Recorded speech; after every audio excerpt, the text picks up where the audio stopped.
Je vous souhaite à tous la plus chaleureuse des bienvenues chez vous ici à Bamako, en terre AES, comme on le dit bien chez nous, au danser, au bismillah. Monsieur le chef de la délégation du Burkina Faso, Monsieur le chef de la délégation de la République du Niger, Excellences, Mesdames et Messieurs les ambassadeurs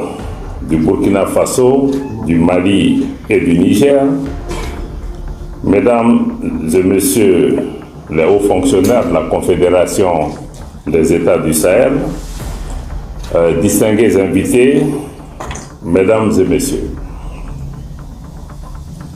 Au nom de mes collègues en charge de la défense et des anciens combattants, le général de corps d'armée Sadio Kamara, responsable du pilier défense et sécurité, mais aussi au nom de mon collègue en charge de l'économie et des finances, M. Alousseni Sanou, responsable du pilier développement, mais aussi à mon propre nom, je souhaite à nos frères et sœurs du Burkina Faso et de la République du Niger qui nous font le bonheur de se joindre à nous pour la présente rencontre. Je leur souhaite donc la bienvenue chez eux au Mali, en terre AES. Votre participation à la présente réunion des hauts fonctionnaires de la Confédération des États du Sahel, réunissant les experts des trois piliers, à savoir le pilier défense et sécurité,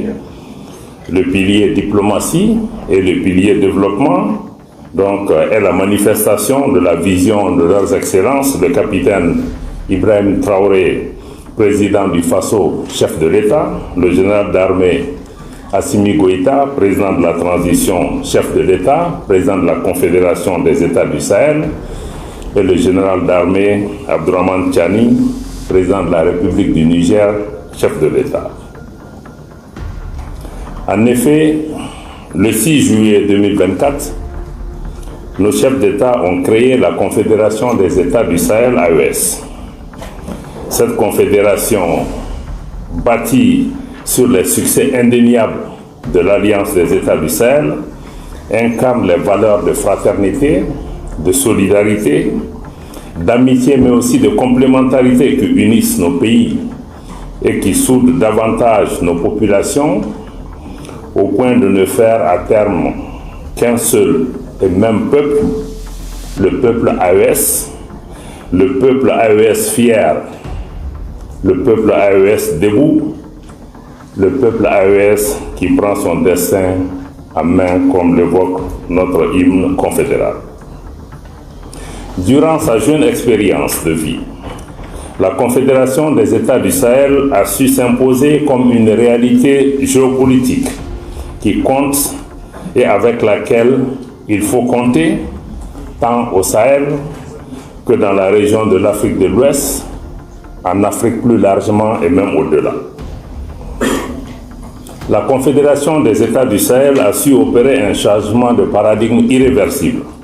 en faisant respecter les principes fondamentaux comme celui de la souveraineté de nos États, celui du respect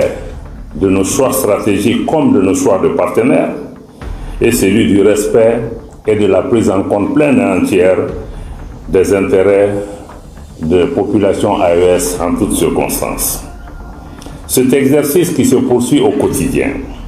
n'est pas une tâche facile, vous le savez, car il a nécessité un changement de mentalité, particulièrement de la part de certains partenaires qui avaient trouvé un confort malsain dans la perpétuation d'un esprit et de comportement de domination et de prédation également de nos ressources. Chers collègues, hauts fonctionnaires, vous avez joué une part importante dans cet effort commun qui a réussi à faire respecter progressivement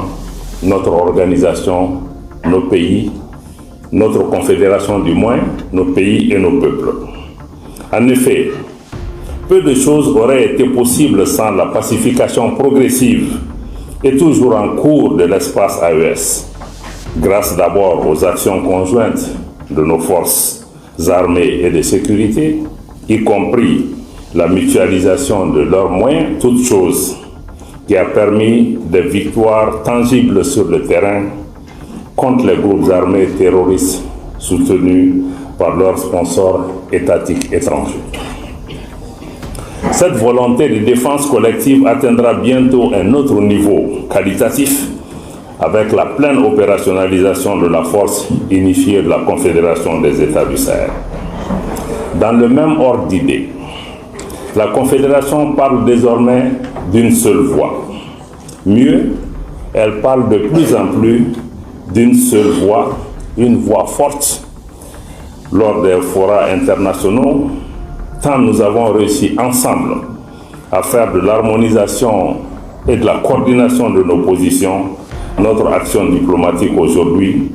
est une réalité qui se consolide de jour en jour. Dans le domaine du développement,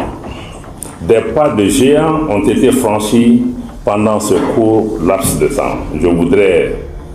en profiter pour reconnaître et saluer les mesures ayant permis la mobilisation des ressources confédérales et la mise en place des structures de gouvernance pour la gestion des dites ressources et le financement des projets structurants de développement dans notre confédération. Et nos chefs d'État auront l'occasion dans ce cadre de poser un pas extrêmement important en dotant notre confédération d'une banque d'investissement et de développement.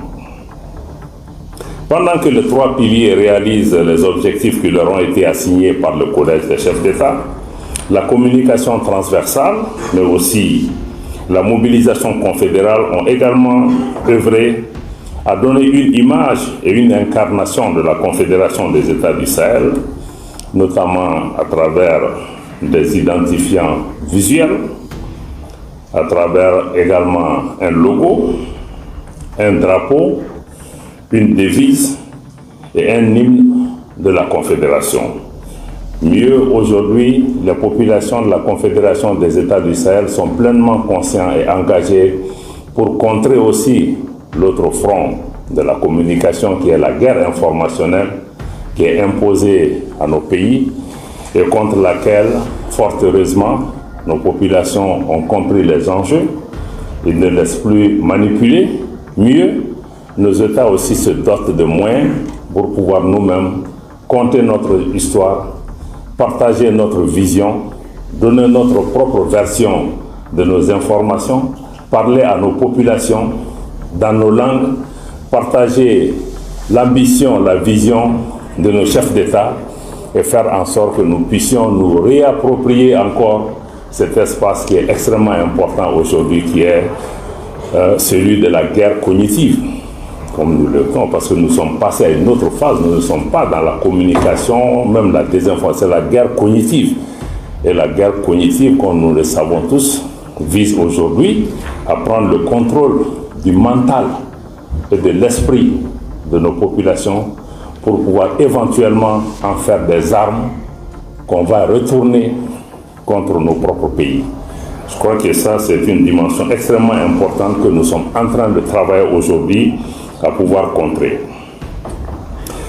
Excellences, Mesdames et Messieurs, la présente réunion se tient également au confluent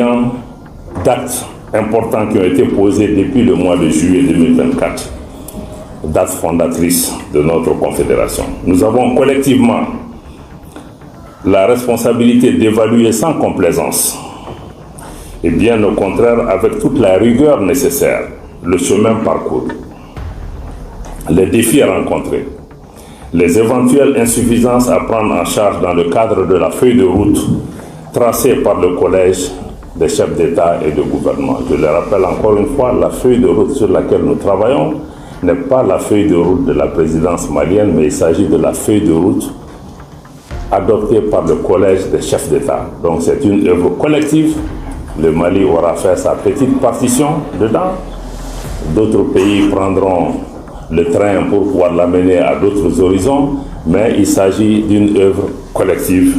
que nous menons aux côtés de nos chefs d'État. À cet égard,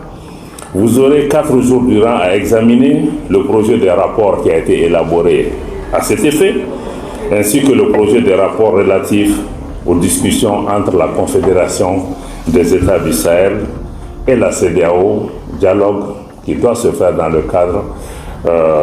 d'un engagement d'entité à entité pour pouvoir prendre en charge les préoccupations de l'ensemble des populations vivant dans cet espace qu'on appelle l'Afrique de l'Ouest.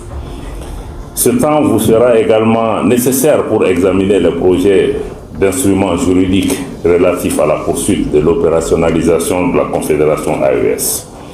Votre réunion se tient par ailleurs dans le cadre de la préparation de la toute première session confédérale du Conseil des ministres, prévue les 20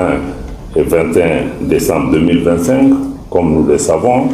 Dans le cadre de la Confédération, le Conseil des ministres, la session confédérale du Conseil des ministres sera présidée par le président de la Confédération conformément au traité fondateur. La pluralité des profils réunis ici, chacun maîtrisant son domaine de compétences, est un atout à capitaliser dans votre démarche de mutualisation des énergies, des intelligences, des compétences, des ressources, mais aussi des capacités. Je vous invite donc, durant vos travaux, à renforcer, comme vous l'avez fait et comme vous l'avez toujours commencé, les échanges dans un climat de fraternité, un climat de convivialité, un climat d'amitié, de respect, de responsabilité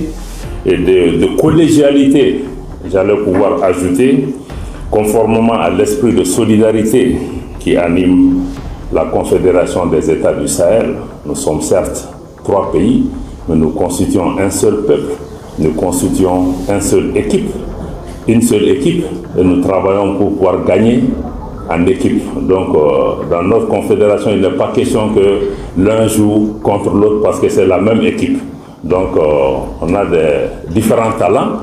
comme dans le football, à un moment donné, qui peuvent être appelés à contribuer à l'œuvre, mais c'est une seule équipe, une seule vision, un seul peuple pour réaliser un seul objectif. Sans plus tarder, et convaincu de la qualité de vos délibérations à venir, je déclare ouvert les travaux de la réunion des hauts fonctionnaires préparatoires à la première session confédérale du Conseil des ministres. Merci infiniment de votre attention.